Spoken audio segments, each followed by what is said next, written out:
जब रिया माथुर के दादा जगत प्रसाद माथुर अपाहिज हुए थे, उसके बाद रिया माथुर की कंपनी डूबने लगी थी। रिया ने कंपनी को अच्छे से संभाल लिया था, लेकिन लोग उसके ऊपर विश्वास करने से डरते थे। बड़े बड़े इन्वेस्टर उसके ऊपर पैसे लगाने से डरते थे, लेकिन रिया माथुर ने अपनी काबिलियत के दम पर लोगों के अंदर अपना विश्वास जमा लिया था। उसके बाद उसने कई सारी डील की, लेकिन उसे वो किक नहीं मिल रही थी जो किक उसे चाहिए थी, क्योंकि अभी भी उसके दादाजी बिस्तर पर थे।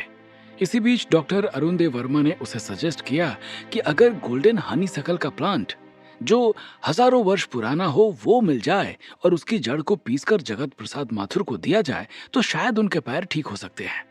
डॉक्टर अरुण देव वर्मा के इस सजेशन के बाद रिया माथुर ने डॉक्टर वर्मा को इस काम पर लगा दिया था और वो अपने शागिर्द रोहन के साथ हनी सकल का प्लांट ढूंढने लगे थे।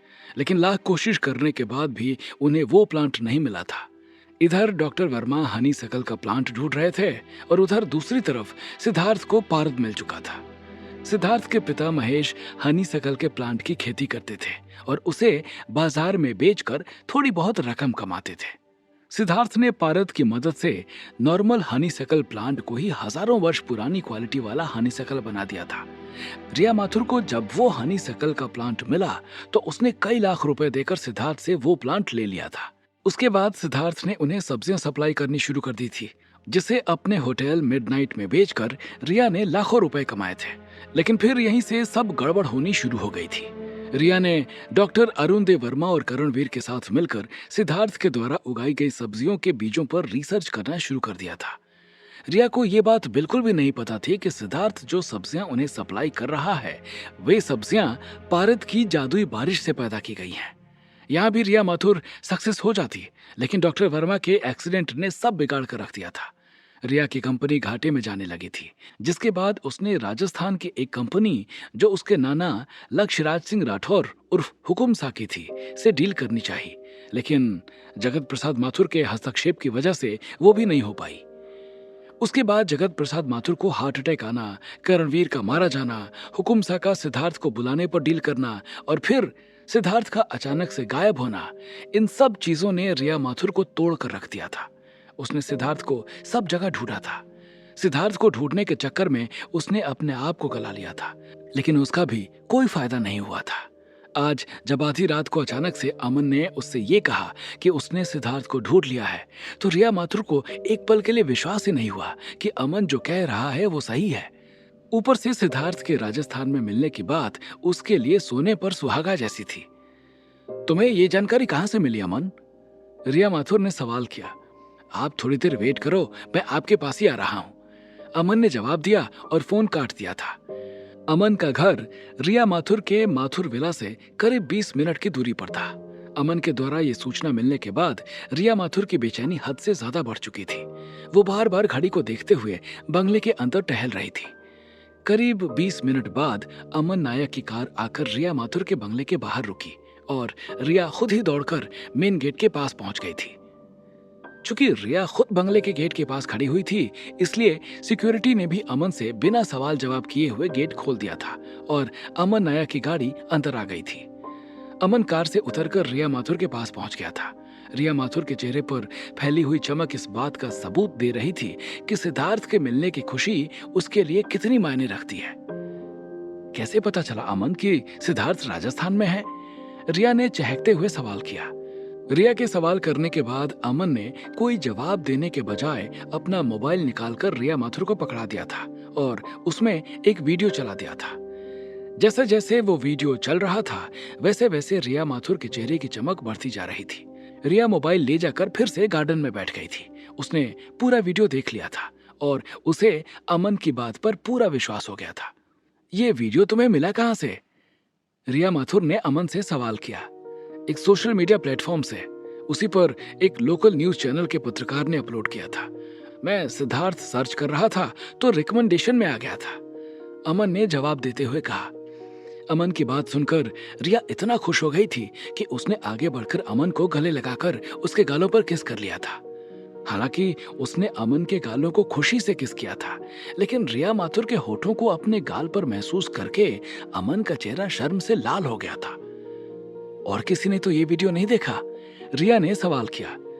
कह नहीं सकते, लेकिन मैंने उस पत्रकार और न्यूज चैनल से बात करके वीडियो डिलीट करा दिया है और उन्हें 1 लाख रुपए भी दे दिए हैं और राजस्थान जाने पर 1 लाख रुपए और देने का वादा भी कर दिया है ताकि वो फिर से वीडियो अपलोड ना करे। अमन ने रिया को जवाब दिया। अमन की सूझबूझ और बुद्धिमत्ता से रिया माथुर इतना ज्यादा खुश हो रही थी कि उसे ऐसा फील हो रहा था कि जैसे वो अमन के बिना बिल्कुल अधूरी है। अमन की बात सुनने के बाद रिया ने फिर से वो वीडियो देखना शुरू कर दिया था। उस वीडियो में सिद्धार्थ एक थाने में बैठा नजर आ रहा था और उसके बगल में एक और लड़का बैठा हुआ था। ये वीडियो उस लोकल न्यूज चैनल के पत्रकार ने तब बनाया था जब सब इंस्पेक्टर छोटे लाल ने ग्रे फाल्कन और गुल्लू की तस्करी करने का इल्जाम लगाकर सिद्धार्थ को गिरफ्तार किया था और उसके बाद उसने ग्रे फाल्कन को दिखाकर अपना रुतबा जमाने के लिए लोकल न्यूज चैनल के पत्रकारों को बुला लिया था। लेकिन उसके सिपाही के द्वारा रोके जाने के बाद उसने इंटरव्यू नहीं दिया था और पत्रकारों को वापस भेज दिया था।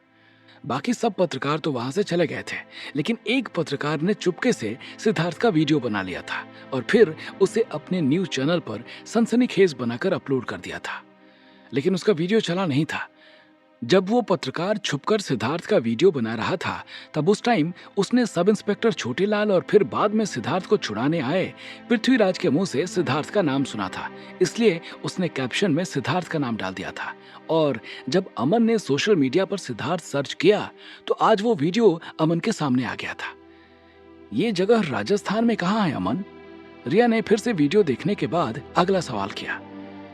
राजसमंद में मैम, शायद हमारे अच्छे दिन आने वाले हैं, इसलिए जिसे हम कई दिनों से ढूंढ रहे थे वो हमें राजस्थान में ही मिल गया है, अमन ने मुस्कुराते हुए कहा। और उसकी बात सुनकर रिया भी मुस्कुरा उठी थी।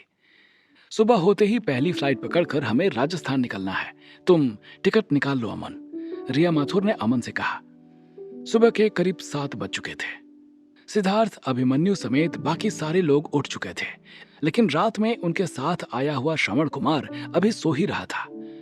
श्रवण कुमार को सोते देखकर सिद्धार्थ ने उसे जगाया और उसके आवाज देने के बाद वो भी उठ गया था।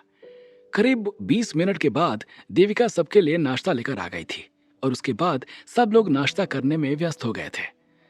इधर सिद्धार्थ नाश्ता कर रहा था, उधर रिया माथुर सिद्धार्थ को ढूंढने के लिए ईटानगर से राजस्थान निकलने की तैयारी कर रही थी। दूसरी तरफ शांति देवी के साथ डॉक्टर के यहाँ गए युवराज रुद्रदेव को भी होश आ चुका था। चूंकि डॉक्टर ने युवराज रुद्रदेव के ऑपरेशन के लिए उन्हें बेहोशी की दवा दी थी, इसलिए युवराज रुद्रदेव अभी तक बेहोश थे। युवराज रुद्रदेव ने जब अपने आप को एक कमरे में पाया जिसमें पारद की स्मेल आ रही थी तो वो चौंक गए थे। युवराज रुद्रदेव ने जब शांति देवी से इस बारे में सवाल करते हुए रणवीर प्रताप के बारे में पूछा तो उन्होंने शुरू से आखिर तक की सारी घटना युवराज रुद्रदेव को सुना दी थी और साथ ही ये भी बताया कि डॉक्टर को उनसे कोई जरूरी बात करनी है। चूंकि युवराज रुद्रदेव को उस कमरे से पारद की स्मेल आ रही थी, इसलिए वो रुक गए थे और डॉक्टर के आने का वेट करने लगे थे। सिद्धार्थ, अभिमन्यु और श्रवण तीनों नाश्ता कर चुके थे और नीचे आ गए थे। नीचे आने के बाद अभिमन्यु, सिद्धार्थ और श्रवण कुमार उसी बगीचे में टहलने चले गए थे जिसमें अक्सर सिद्धार्थ जाया करता था। दानू का घर भी वहां से दिखाई देता था, तो सिद्धार्थ ने श्रवण को दानू का घर भी दिखा दिया था। चूंकि श्रवण को साथ लाए पैसे लेकर दानू को देने के लिए जयपुर निकलना था, इसलिए उसने जब अभिमन्यु से जयपुर जाने की इजाजत मांगी तो अभिमन्यु ने सिद्धार्थ से कहा, सिद्धार्थ, तुम इसके साथ जयपुर क्यों नहीं चले जाते? तुम्हारा घूमना भी हो जाएगा और तुम देवप्रिया से भी मिलाओगे। अभिमन्यु के इतना कहने के बाद सिद्धार्थ थोड़ा सोच में पड़ गया था। उसका जयपुर जाने का मन तो कर रहा था, लेकिन गुरबचन और सुकृति को लगी चोट की वजह से वो उन दोनों को वहां छोड़कर जाना नहीं चाहता था। अंकल, सुकृति और गुरबचन अंकल दोनों को चोट लगी हुई है, मैं उन्हें छोड़कर कैसे जा सकता हूँ? सिद्धार्थ ने अभिमन्यु से कहा। अरे उनके लिए तुम ना परेशान हो बेटा, उसके लिए मैं हूँ, तुम्हारी आंटी है, और वैसे भी अभी जाओगे तो शाम तक वापस भी आ जाओगे। घूम टहल लो, पता नहीं कब बीरेन अंकल तुम्हें वापस बुला लें, फिर राजस्थान नहीं देख पाओगे। अभिमन्यु ने सिद्धार्थ से मुस्कुराते हुए कहा और उनकी बात सुनकर सिद्धार्थ भी मुस्कुरा उठा था। अभिमन्यु की बात सुनकर सिद्धार्थ की जो चिंता थी वो अब दूर हो गई थी। ठीक है अंकल, लेकिन एक बार मैं इसके बारे में सुकृति और बीरेन अंकल से भी बात कर लूं, सिद्धार्थ ने अभिमन्यु से कहा और उसके इतना कहने पर अभिमन्यु ने बीरेन को फोन लगा दिया था। बीरेन ने सिद्धार्थ को तुरंत जयपुर जाने की परमिशन दे दी थी, लेकिन उसके साथ में ये भी सजेस्ट कर दिया था कि वो अपना चेहरा थोड़ा छुपा कर रखे। और जब सिद्धार्थ ने सुकृति से पूछा तो उसने भी सिद्धार्थ को जाने से मना नहीं किया था। इधर सिद्धार्थ बिसलपुर से जयपुर निकलने की तैयारी कर रहा था और उधर दूसरी तरफ रिया माथुर ईटानगर से राजसमंद निकलने की तैयारी कर रही थी। उसकी फ्लाइट करीब 1 घंटे के बाद की थी, लेकिन वो पहले से ही तैयार होकर बैठ गई थी और बार बार अमन नायक को फोन कर रही थी। ऐसा पहली बार हो रहा था कि रिया माथुर कहीं जाने के लिए इतना उतावली हो रही थी। और वो उतावली हो भी क्यों ना, आखिर वो उस शख्स से जो मिलने जा रही थी जिसके ऊपर उसके बिजनेस का पूरा दारोमदार टिका हुआ था और जिससे वो चुपके से ही सही लेकिन बेपनाह मोहब्बत करती थी। बिसलपुर में सिद्धार्थ और ईटानगर में रिया दोनों अपने अपने बैग को लेकर निकलने जा ही रहे थे कि तभी सिद्धार्थ के बगल में खड़े अभिमन्यु और ईटानगर में रिया का फोन एक साथ बजा। फोन पर क्रमशः बीरेन शर्मा और लोबो का फोन था। अभिमन्यु ने फोन उठाकर सिद्धार्थ को पकड़ा दिया था और उसे बीरेन की आवाज सुनाई पड़ी, तुम जयपुर नहीं जा सकते सिद्धार्थ। और इधर दूसरी तरफ रिया के कानों में लोबो की आवाज सुनाई पड़ी, रिया मैडम, माथुर साहब को होश आ गया है।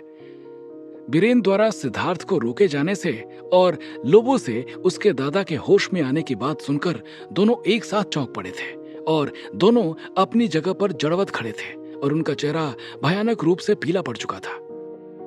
आखिर क्यों रोका था बीरेन शर्मा ने सिद्धार्थ को जयपुर जाने से? क्या उन्हें भी मिल गया है वो वीडियो जिससे अमन ने ढूंढा था सिद्धार्थ को? और क्या जगत प्रसाद माथुर के होश में आने के बाद बढ़ने वाला है रिया माथुर का इंतजार?